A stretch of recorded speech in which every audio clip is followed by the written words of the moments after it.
Humanity's stunning one-word response to the Council's tribute demand, HFY stories. The Galactic Council had never seen anything like it. For centuries, they had ruled over countless species, extracting tribute, enforcing order, and ensuring that their authority was never questioned. The myriad civilizations that comprised the galaxy had long ago learned their place, offering resources, technology, or servitude in exchange for the Council's protection and patronage. When humanity was first discovered, suddenly, inexplicably, and without warning, the Council had been intrigued. The species was primitive by galactic standards, but they had a certain something. The Council had monitored Earth from a distance, gathering data, watching as humanity advanced from basic tools to spacefaring ships. Their early achievements were unimpressive, almost quaint, compared to the powers the Council had at its disposal. But their curiosity grew. Eventually, the Council decided to extend a formal invitation. A message was sent to Earth, encrypted and precise. Your planet is now under the jurisdiction of the Galactic Council. You are required to submit a tribute, a gift that demonstrates your worth and loyalty. Failure to comply will result in consequences. The message was received by Earth's leaders. It was, as expected, met with a mixture of surprise, confusion, and, in some quarters, panic. But humanity was nothing if not resourceful. Rather than cowering or bowing to the overwhelming power of the Council, humanity did what it had always done: find a solution. A series of emergency meetings were called, with scientists, diplomats, military strategists, and the world's most brilliant minds all gathering in a series of secret summits. Hours turned into days as the best and brightest of Earth tried to fathom the appropriate response. What could they offer? What would satisfy the Council's demand without jeopardizing their newfound place in the galaxy? Finally, after days of intense debate, a single idea emerged, an answer that was simple, yet powerful. The decision was made. The following day, Earth's representative, a middle-aged man in a sharp suit, stepped forward to address the emissaries of the Galactic Council. The moment had arrived. He stood in the Grand Chamber of the Council, surrounded by alien beings from a dozen different species, their eyes glowing with arrogance, their minds already calculating how much they would demand. The lead counselor, a towering, ancient being of shimmering crystal, spoke first. "You have received our message, human," the counselor said in a voice that seemed to reverberate through the air. "It is time for your tribute. You will present us with a gift that shows your species' worth, a gift that proves you are deserving of your place among us." The human representative stood tall, his eyes unwavering. He nodded slowly, and with a deep breath, he took a single step forward. He said one word. "No." A hush fell over the room. The council members exchanged bewildered glances, their calculating minds struggling to process what had just occurred. The human had rejected their demand outright, something no species in the galaxy had ever done. There was no plea for mercy, no attempt to negotiate or barter, just one single, defiant word. The counselor's crystalline face shifted, a flicker of surprise passing through the otherwise stoic expression. "What did you say?" The voice boomed. "I said no," the human repeated, his voice calm but resolute. "We will not submit. We will not be your subjects, and we will not give you tribute. Not now. Not ever." The silence in the chamber grew thicker, as if the very fabric of space had frozen. The council members looked to each other, confusion giving way to something darker, something like anger. "You dare defy us?" one of the counselors hissed, his form a mass of shifting energy. "You think you are capable of resisting the might of the entire galaxy?"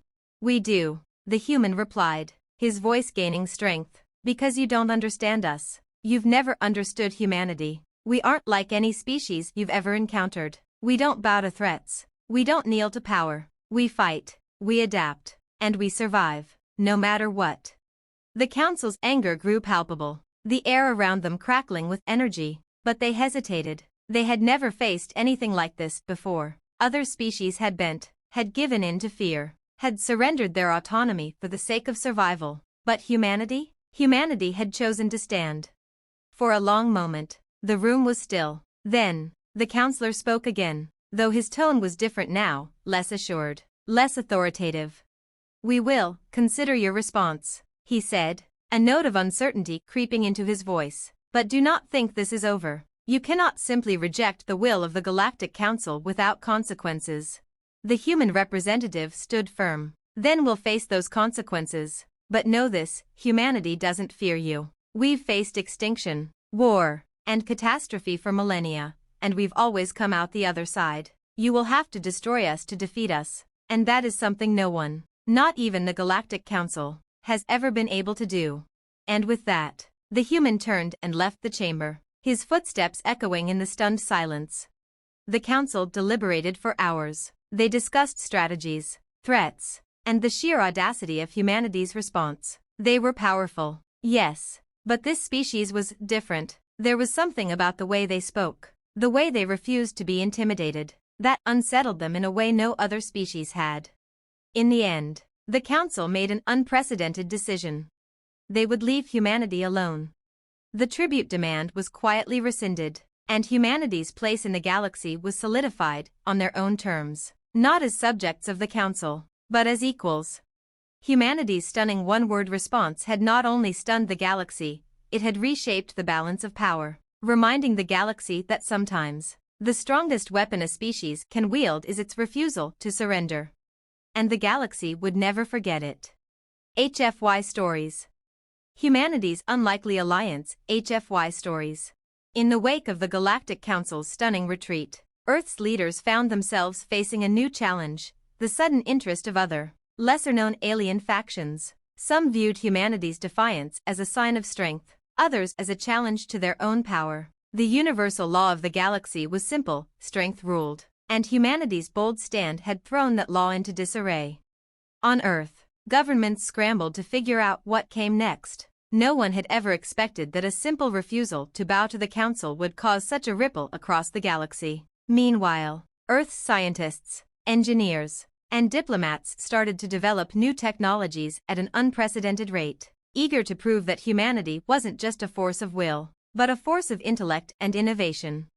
It wasn't long before strange ships began arriving in Earth's orbit, ships unlike any seen before, massive and sleek, bearing the insignia of species humanity had never encountered. The first one to arrive came from a group known as the Aelrics, a species of genetically enhanced beings with an extensive intergalactic empire. They had observed humanity's defiance of the Council and found it intriguing. Unlike other species who cowered at the prospect of galactic might, humanity had not just survived, they had stood up to it.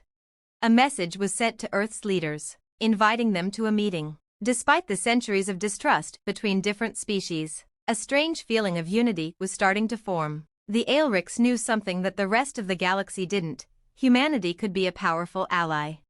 Earth's representative, General Cassandra Royce, was chosen for this delicate negotiation. A military strategist by trade, she had led humanity's defense during the initial Council crisis and had a unique understanding of both diplomacy and combat. General Royce stood in a chamber aboard the Aelric's flagship, facing the Grand Council of their species. They looked human in a sense, tall, lithe, and strong, but their eyes gleamed with intelligence far beyond anything human technology had produced.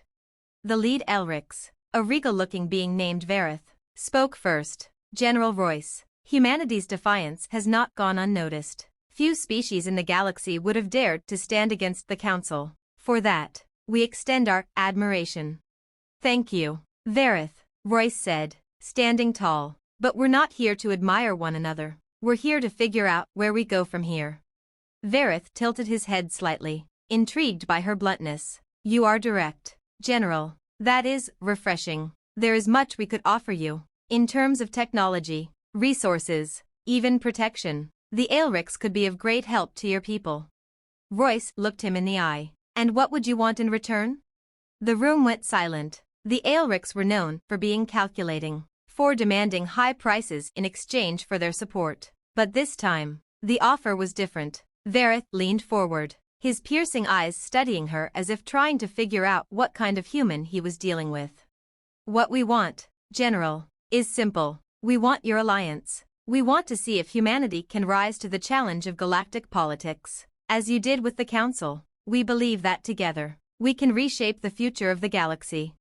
Royce couldn't help but smile. And what makes you think we'll agree to that? Verith's gaze was unwavering. Because, General, You understand something the Council doesn't. The true strength of humanity lies not in numbers or advanced technology, but in the will to fight. And that, more than anything else, is what we need. There was a long silence as Royce considered his words. She thought about humanity's history, the countless battles they had fought, the oppressive regimes they had toppled, the enemies they had faced and survived. They were a species forged in conflict and adversity, and somehow, they had always come out on top. It wasn't just strength, they had heart, they had grit, and the galaxy had underestimated that for far too long. We'll accept your offer, Royce said finally, but it's not just about alliance. We're not here to be anyone's pawns. We stand with you, and you stand with us, as equals. Veritha's lips twitched in what might have been a smile. Agreed, General, you are indeed a worthy ally. And so, the unlikely alliance between humanity and the Aelrics was formed. It wasn't long before other factions, similarly impressed by humanity's refusal to submit and the strength they had shown, began to reach out. Species that had once considered humanity a fleeting curiosity now recognized them as a force to be reckoned with.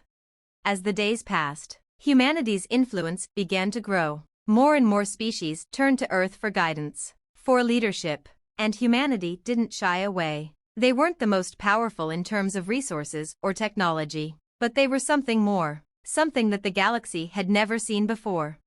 And as the galaxy began to change around them, one thing became increasingly clear: humanity was no longer just a species to be overlooked. They were becoming a key player in galactic politics. They were a force that could shape the future of the entire galaxy.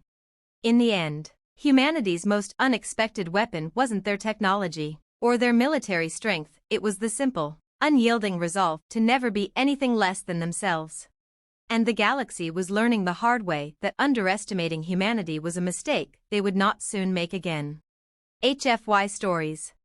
Humanity's Reckoning, HFY Stories. The alliance between humanity and the Aelrics quickly became a game-changer. What began as a single defiant word had spiraled into a political earthquake that threatened to reshape the entire galaxy. As more factions joined the growing coalition, the Galactic Council found itself cornered. For the first time in millennia, their authority was being challenged by a species that should have been far beneath them. And the Council wasn't about to let that slide. The first response came in the form of a heavily guarded communiqué, a direct summons to Earth's government. The message was clear: humanity had overstepped. The Council demanded an immediate cessation of all alliances with unapproved species. There were threats of retaliation, whispers of destruction if humanity refused to comply. But Earth's leaders, under the guidance of General Royce and her advisors, had already anticipated this. The Council had underestimated humanity's resolve once again. Earth was ready for the next phase. We can't afford to back down, Royce said, her voice calm but firm as she addressed the global summit. If we give in now, everything we've built, the alliances, the power, will collapse. The galaxy will never see us as equals again. We've already fought to prove we won't be bullied. President Yang agreed, his face hardening. Now, we're going to show them that it wasn't a fluke. Royce nodded. We have the Aelrics, the Xynor, and several other factions supporting us. We need to make the Council realize they can't dictate our future. But we're going to do this carefully, no rash moves, no half-baked ideas. We need to be strategic. The tension in the room was thick. The stakes had never been higher. A plan was set into motion. Earth would no longer cower in the shadows. They would confront the Council head-on. But they needed the galaxy to see them not as a species merely surviving, but as a power capable of reshaping the galaxy's order. The next move was a summit, a direct face-to-face meeting with the Galactic Council, hosted aboard one of their flagship stations. Humanity would present itself not as an underdog, but as a rising power that had no intention of bowing. When General Royce and her team arrived at the Council's homeworld, a silence settled across the assembly room. The Council's massive, crystalline seat of power loomed in front of them. The Aelrics stood beside them. The Xynor, a species known for their speed and cunning, arrived with fleets in tow, and several smaller, formerly neutral factions joined them in solidarity. The Galactic Council was silent as humanity entered. For the first time, they were outnumbered in a political setting. The scale of the room, meant to intimidate, felt strangely oppressive now that humanity stood alongside powerful allies.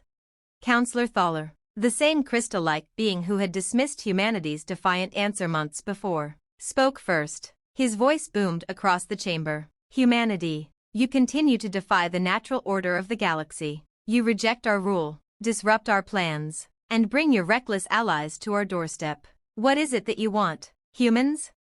General Royce stood, her gaze unwavering as she addressed the council. What we want is simple, she said, her voice cutting through the tension. We want to exist on our terms. We want to decide our fate, as equals, not as pawns in your game. You can either adapt to that fact, or you can face the consequences of underestimating us. The silence in the chamber was deafening. The council had faced rebellion, even uprisings, but never from a species so unafraid. You would challenge the council? Thaler asked, his voice now laced with a mixture of disbelief and fury. You are no match for our forces. You cannot hope to withstand the might of the combined civilizations of the galaxy. Maybe, Royce said with a glint in her eye, but it's not just about strength. It's about resolve. You see, we've learned something you've clearly forgotten over the centuries. Power isn't everything. It's about will, and humanity's will is stronger than anything you've ever faced.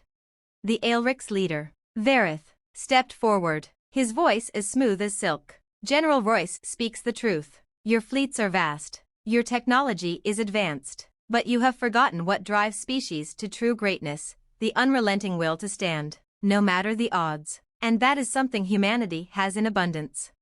Thaler's face flickered with something between anger and respect. The words stung. The council, despite all their knowledge, had never truly faced a species like humanity. A species that was not only willing to fight but eager to fight for what they believed in.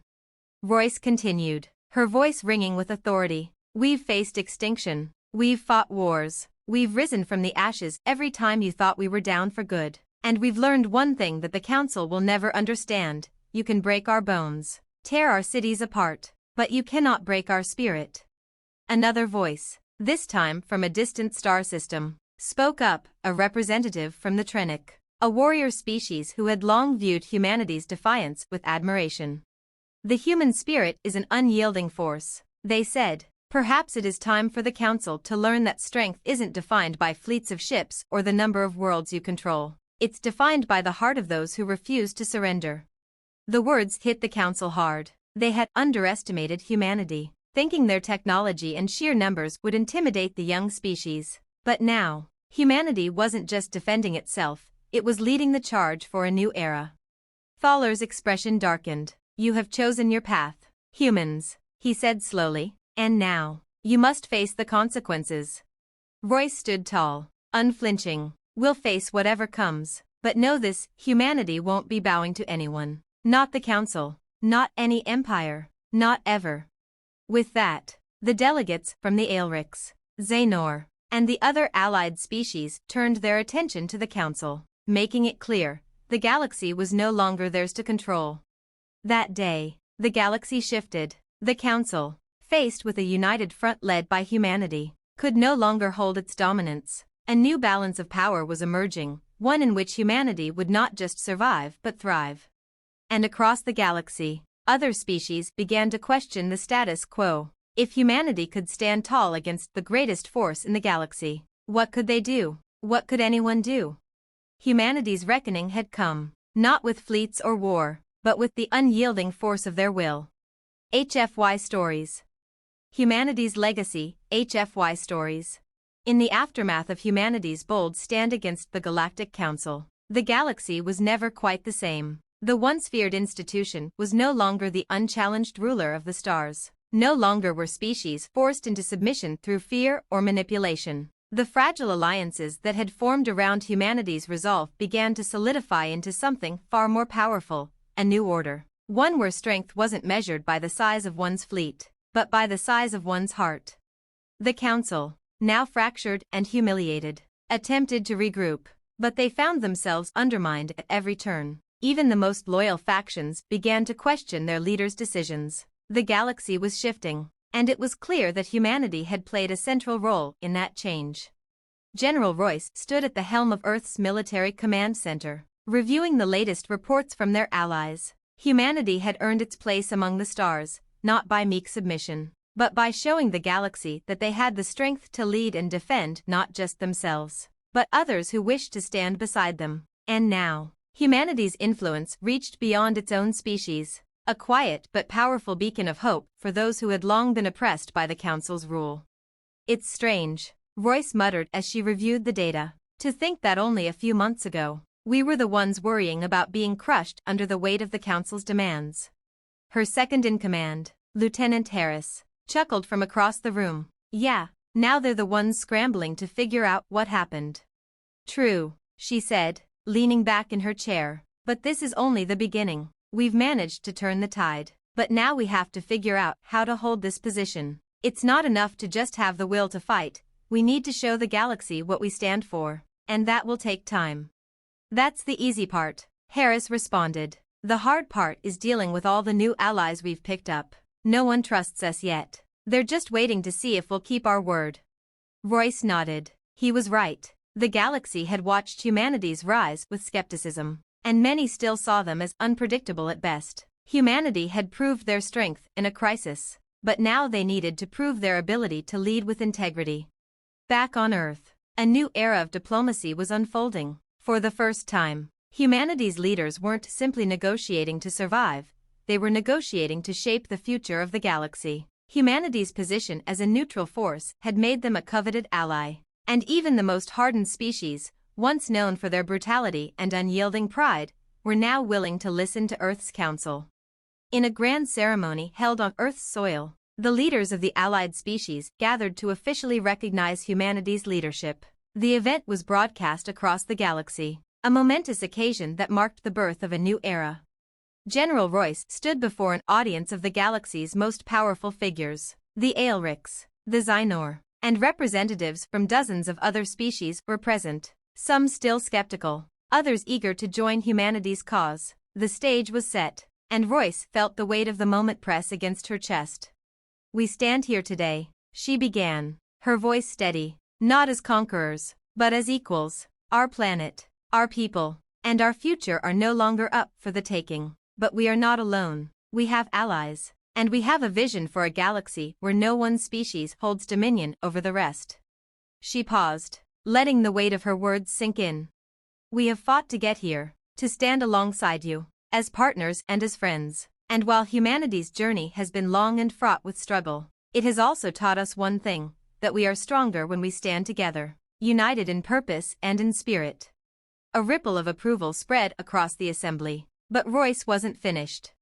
"This is not just about survival. This is about legacy, the legacy of all the species who have fought for their freedom, who have fought for what's right, who have fought for the future, the legacy of those who believed in the power of the individual and the strength of unity. We may have started as a single world, a single species, but our future is boundless. Together, we can shape the galaxy, not with fear, but with respect, not with oppression, but with hope."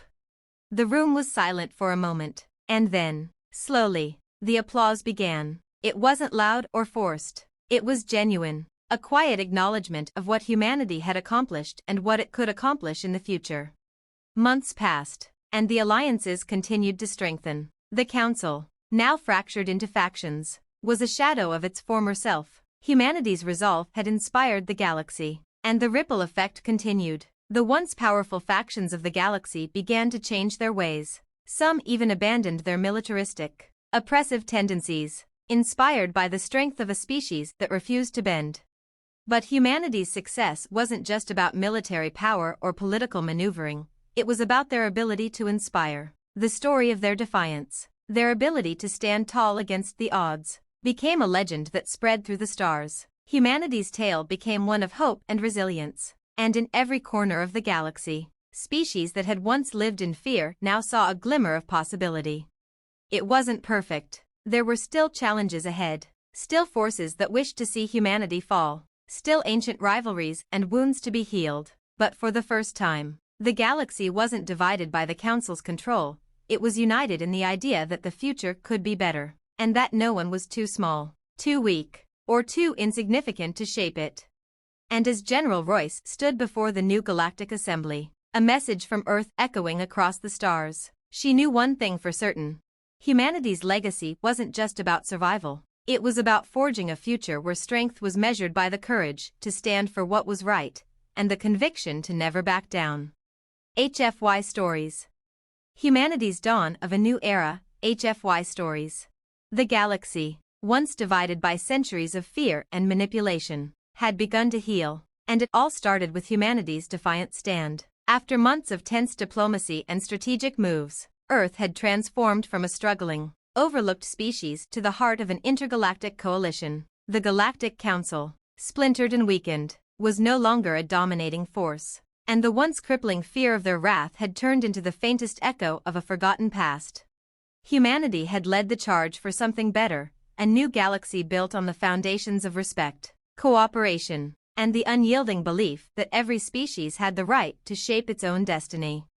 But even as the stars seemed to shine brighter with the promise of peace, the work was far from over. The new era humanity had begun wasn't just about breaking free from oppression. It was about building a lasting future that would stand the test of time, one where not just Earth, but every species in the galaxy could flourish. And that future required a leader, someone who could unify the various factions, someone who had the will to carry the weight of what humanity had started.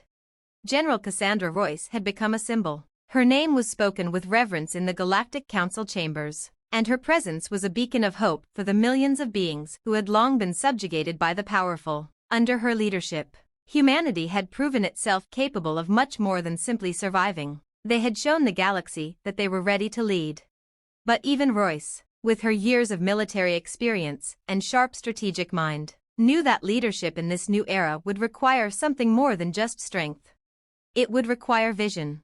The Assembly of Species, now a sprawling coalition, had agreed on one principle: they would no longer bow to anyone. The old ways of the Council, where one species ruled over all, were finished. They had to create something new, a governing body not based on domination, but on mutual respect. The species of the galaxy needed a place where they could thrive together, where their differences could be celebrated rather than feared. The newly formed Galactic Concord, led by a council of representatives from the most powerful and influential species, was humanity's first step toward that vision. Earth would be at its center, not as a ruler, but as a guiding force.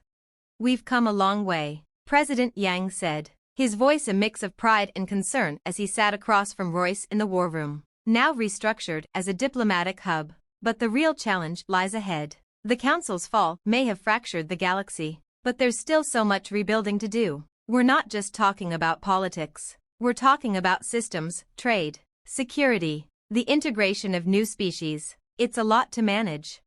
Royce nodded, her eyes focused on the holographic map of the galaxy. "I know. And it's not just about putting the pieces back together. We need to forge something new, something that lasts. For that to happen, everyone has to feel like they have a stake in it. They need to know that they're not just joining a new order, they're helping to create it."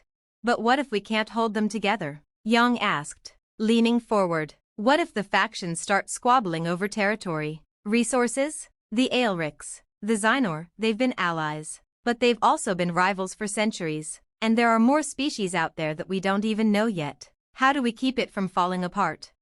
"That's the challenge," Royce said with quiet resolve. "We've shown the galaxy that it's possible to stand together, even when it feels like everything is falling apart. But now we need to show them that collaboration doesn't mean submission. It means strength. It means working together for something bigger than any one species." Yang exhaled deeply, clearly weighing her words. "And you think humanity can do that?"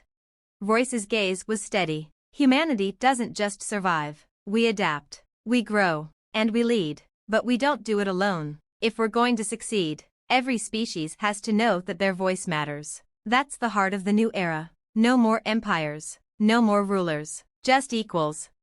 The first test of the Galactic Concord came sooner than expected. The planet Zerevon, a world rich in resources, had become a point of contention between two factions, the high-tech, peace-driven Euthorii and the warlike Velker, both of whom had deep-rooted interests in the planet. Tensions were high, and many feared that it could spark a new war. Humanity's role as a mediator had never been more critical. General Royce led a delegation to Zerevon to broker peace. The galaxy had seen humanity's defiance, but now they would see their diplomacy, their ability to forge agreements where others saw only conflict. The summit was tense. The Euthoriai and Velker representatives stood across from each other, their glaring eyes filled with distrust. Royce, standing at the center, addressed both sides with the calm authority that had become her hallmark. "You've both fought to prove your strength," she began, her voice cutting through the tension. "But the strength to destroy is nothing compared to the strength to build. Zerevon is a resource-rich planet, but it is more than that. It's a symbol of what we can achieve when we work together. If you let your rivalry tear this world apart, you'll only show the galaxy that peace is impossible." The room was silent, the weight of her words hanging heavy in the air. For the first time, the two factions seemed to consider something they had long dismissed, the possibility that they could coexist, that they didn't have to fight for dominance. Royce continued, "Zerevon doesn't belong to either of you. It belongs to the galaxy. And if we're going to make this new order work, we need to start by proving that we can share, we can cooperate, we can elevate one another rather than destroy each other." The Euthoriai representative, a lithe figure draped in shimmering metallic robes, looked to the Velker leader, a towering, muscular being whose eyes gleamed with pride and suspicion. After a long pause, the Velker leader finally spoke. "She's right. We've been fighting for too long. Perhaps it is time to try something different." The Euthoriai nodded, his voice smooth but reluctant. "I agree. Let us see what happens when we take a step toward cooperation." The agreement was signed, a historic moment that set the tone for future negotiations. Humanity's legacy was no longer defined by the singular moment of defiance against the Galactic Council. It was being shaped by the choices made every day, in countless chambers, on countless worlds. Humanity had not only survived, it had become a force for unity, for peace, and for a future where the will of a single species was not the final word. And as General Royce looked out at the stars, she knew that this was just the beginning. The galaxy was vast, filled with endless possibilities, and humanity, once a lone world caught between the stars, was now at the center of something far greater than any one species. It was the dawn of a new era, and humanity would shape it, not with weapons or dominance, but with hope. HFY Stories. Humanity's guiding star, HFY Stories. Years had passed since humanity's decisive stand against the Galactic Council, and in that time, Earth had become something more than just a beacon of resistance. It had become a symbol of something the galaxy had long forgotten: hope. The story of a small, rebellious species rising from the depths of obscurity to reshape the very fabric of intergalactic politics had spread like wildfire, igniting flames of possibility in the hearts of every species who had suffered under the rule of the old powers. The Galactic Concord, founded on the principles of equality and mutual respect, was growing stronger. The once divided factions now worked together with an unprecedented level of cooperation. The galaxy was evolving, and humanity was at its center, guiding, inspiring, leading. But even as the light of a new era shone brightly, dark shadows lingered, and the work was far from over. General Cassandra Royce stood at the heart of Earth's new capital, watching as the latest round of negotiations unfolded in the Grand Assembly Hall. The Galactic Concord had become more than just a collection of allies. It had grown into a living organism, a reflection of what could be achieved when species put their differences aside and worked together for the greater good. But even now, there were those who resisted change. The old ways of fear and dominance still lingered in the darker corners of the galaxy, and not all species were eager to embrace this new order. "Do you ever get used to it?" President Young asked, stepping up beside her and gazing out at the bustling city beyond the windows. "The size of it?" Royce replied, nodding toward the towering buildings and gleaming ships above. "No, but it's not the size that matters. It's what we do with it." Young smiled, though his eyes remained thoughtful. "We've come a long way. The Council is a shadow now, but those shadows still creep in places. There are still those who would tear this whole thing down." "They'll try," Royce said, her voice firm, "but they'll fail. The galaxy has already chosen its path. The question is, can we stay the course?"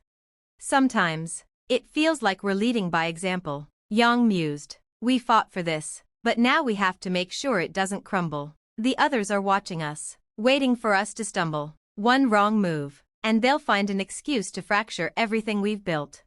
Royce turned to him, her expression resolute. "We've faced worse odds before, Young. The galaxy doesn't know it yet, But we've already proven what humanity can do when it's pushed. We're not just surviving anymore, we're building. We're showing the galaxy a better way. And they're following.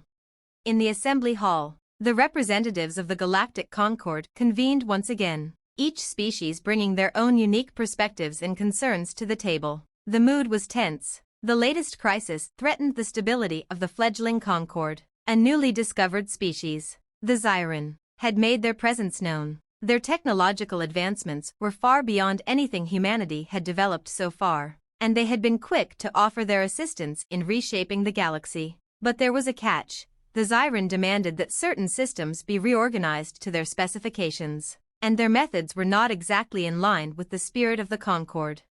"We cannot allow one species to dictate the course of the galaxy," said Captain Amira Gar of the Aelrics, her eyes flashing with distrust. "The Zyran may offer technology, but at what cost? They wish to impose their order on the rest of us. We cannot allow them to be the new council."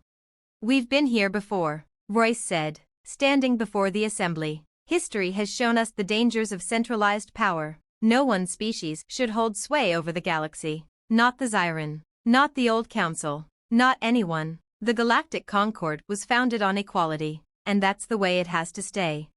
"But their technology," an Euthoriai representative began, his voice tinged with awe. "Yes, their technology is incredible," Royce interrupted, her voice steady. "But we can't let that blind us. If we surrender to their demands, we'll just be repeating the mistakes of the past. We've seen what happens when one species tries to dominate the others." "You think the Zyran are here to dominate?" a Xynor representative asked skeptically. "They've offered us advancements that could change the very structure of our worlds." "They offer power," Royce replied, "but power, unchecked, is a dangerous thing. We have to find a way to use it responsibly. We can't let fear of their technology make us lose sight of who we are, or what we stand for. We're here to build, not to cower before anyone." The room fell silent. The weight of her words hung heavy in the air. Royce wasn't just speaking for humanity. She was speaking for the future of the galaxy. She wasn't afraid to stand her ground, and her conviction was beginning to resonate with the other representatives. "We don't need to accept their terms or their conditions," Royce continued. "We can find a solution. Together, we can grow stronger, not by giving up our autonomy, but by respecting each other's strengths. That's the core of the Concord, and that's what will see us through." The debate that followed was long, but in the end, the representatives agreed on a course of action. The Zyran would be welcomed into the Concord, but they would have to respect its principles. No one species would dictate the terms of peace, and humanity would continue to lead by example, showing that cooperation could trump domination, no matter the size or power of the species involved. The victory was quiet but significant. Humanity had once again proven that their greatest strength wasn't their technology, their military, or even their alliances. It was their unwavering belief in the power of unity. The galaxy's hope didn't rest in the hands of a few powerful factions. It rested in the collective will of the species who had chosen to stand together. As the galaxy continued to evolve, new challenges emerged, but humanity was ready. The lessons they had learned from centuries of struggle and conflict had prepared them for this moment. They understood that the real test wasn't just about overcoming adversity, it was about building something sustainable, something that would last long after the battles had ended. And humanity, ever adaptable, ever resilient, would continue to lead by example. As General Royce stood once more at the helm of Earth's government, overlooking the stars, she felt something stirring within her. The galaxy had been shaped by countless hands, but it was humanity's hand that had guided them all to this point. The journey was far from over, but one thing was clear: humanity's legacy would endure, and it would light the way for all who followed. And in the years to come, the galaxy would know that humanity was more than just a species that had survived, it was a species that had given the stars hope. HFY Stories.